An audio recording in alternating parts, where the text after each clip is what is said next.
So we're gonna get started, like I said, with tricks. Now, this first question that I pulled has some algebra involved in it. And the only reason why I put it here, it starts off with a little bit of that refresher from some of the things that you would have done, right? So let's talk about solving the pair of simultaneous equations and how we would solve it, right? What would we do if we had to solve a pair of simultaneous equations?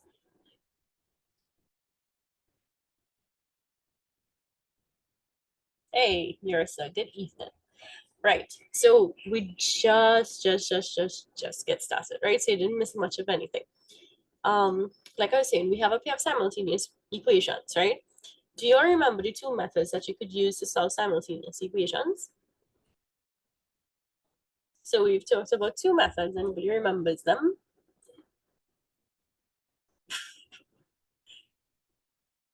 So we have two methods for solving simultaneous equations.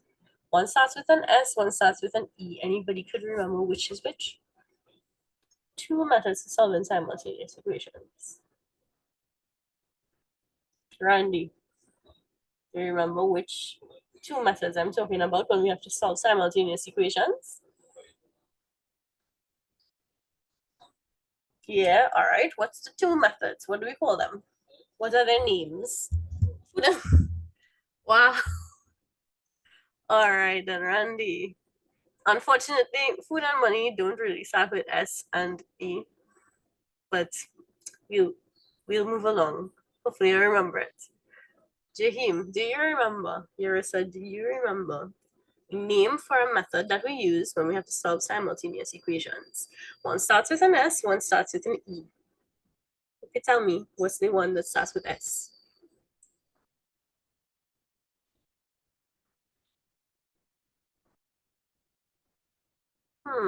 Tough crowd this evening. Alrighty. So while the first method starts with S and is not food related per se, but the word substitute. Substitution meaning to replace. So in a case where we have a pair of simultaneous equations like how we have them here, if you want to use your substitution technique, you will look at the two equations. You will choose an equation which has a variable that you can make the subject of the equation, and then you take that new equation, substitute it into your other, and basically you follow a process of simplification and solving, and you get two values. You'll get a value for x and a value for y. So that's how you can do substitution, right? Then there's the other method which starts with E, and that is called, I did something like this for exams last Tuesday. Oh, well, look at that. So if we do this, we'll find out here, so if it was good or not, right? So the method that starts with E is elimination, right?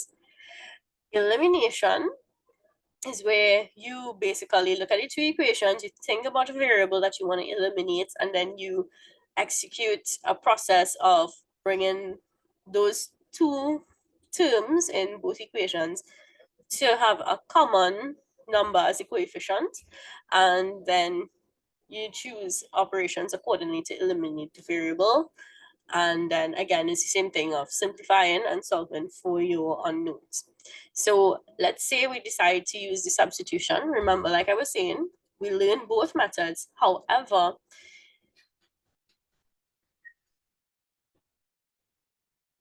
wow. All right. So you're saying she likes the substitution method more, right? All right. So now here's the thing, right?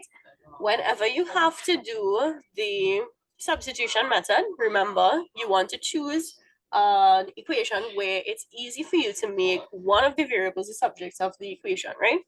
So essentially, if I have to use substitution, I can take the first equation and make y the subject. And in taking that equation to make y the subject, what I'll do is rearrange my equation so I have y by itself. All right. So let's say we had to do this solution real quickly. All right. Remember, like I'd say, whenever we're doing questions in exams, make sure you choose a method that you're comfortable with, one, but also can execute easily and accurately. All right, you always want to make sure that you give yourself the upper hand in that case. So familiarize yourself with all your techniques, but know which one works best for you. So as Yarissa said, substitution is one that she prefers. And here we could use a substitution quite easily. So from equation 1, right, we're going to get equation 3. So I just kind of write in the shorthand. I just write in the answers in, right? And I'm just doing some shorthand. We can just kind of follow it for the time being, right? So from equation 1, we're going to get equation 3, which is y is equal to 1 take away 3x. All right? So this is my third equation. And what I'm going to do now is take this third equation and substitute it into my second equation. So this is where the name for this method comes in, substitution. So we substitute. So substitute equation 3 into equation 2. And then when we do that substitution, we're going to simplify, all right? So wherever I see y in equation 2, I'm going to replace it with the expression 1 minus 3x. So this essentially brings us to an equation in terms of x, which makes it easier for us to solve for x here. So now we expand the bracket, we get x minus 2, and minus by minus is a plus, and 2 by 3x will give us 6x, all right? Now from here, we simplify by putting all the terms in x together. So I put 0. It's supposed to be, what's supposed to put 5. Good thing I noticed. Otherwise, I would be wondering what nonsense I'm doing coming down to the end. All right, here we go. So now that I fixed that, and get back to what we were doing, right? So in this equation, I have x and positive 6x. So if I add them together, I'll get 7x. And on the left-hand side now, this statement simplifies to mean 7x minus 2 is equal to 5.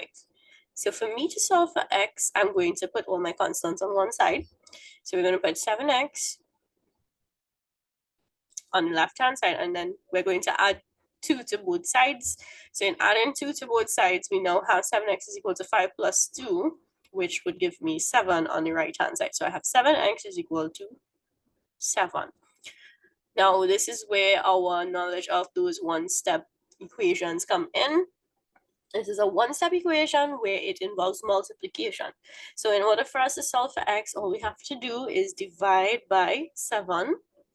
And when we divide both sides by 7, we'll get our answer for x. The answer would be 1.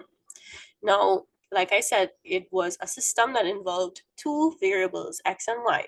So we're going to get the value of y right now by taking the value that we just got for x and substitute it into one of our equations. Now, you can use any of the 3 equations that you have here. My choice of equation would simply be because I want to get a value for y, and my third equation has y as the subject, so I would not have to go and rearrange anything. So let's substitute x is equal to 1 into equation 3.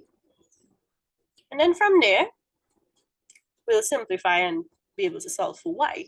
So now y is equal to 1 minus 3 times 1. Replace x with 1. And when we simplify, we'll get 1 minus 3. And if we're good with our integers, we would know that 1 minus 3 is going to leave us with a negative 2. So now we have our answers for x and y. All right, the answer for x is 1. And when x is 1, y is negative 2. So we'll state our answers.